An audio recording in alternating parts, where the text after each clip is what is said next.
Are you aware of the most important things to be aware of when seeking home loan approval? Hi, I'm Richard Jeffries from Newbridge Financial Services.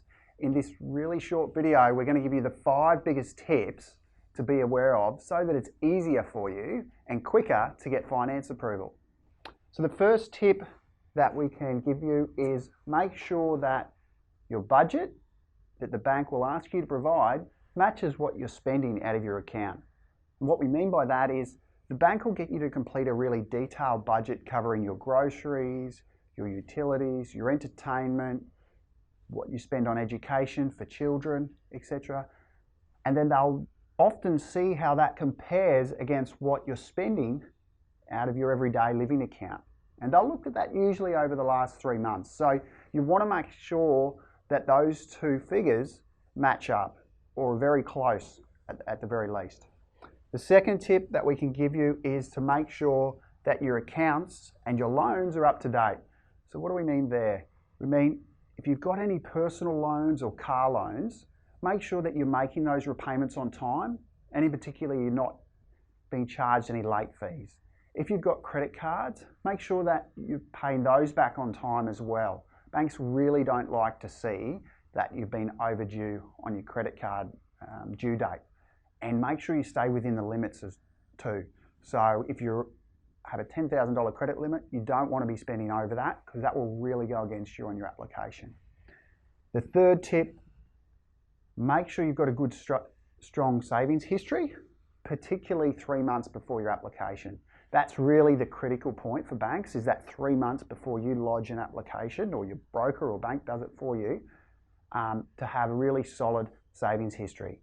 Banks like to see either you've got a set amount that's been sitting there for some time or for 3 months, or you've built it up continuously, showing a really good regular savings pattern. They're the things that they really like to see. The fourth tip, any credit cards you do have, just check what the limits are, because it's not what you're spending or what you owe on credit cards that the banks work off when working out how much you can borrow.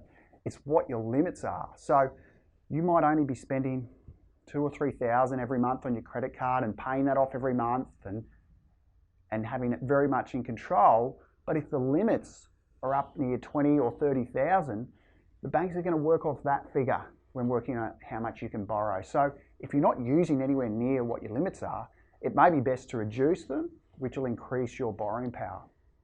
Fifth and finally is limit the credit inquiries you have.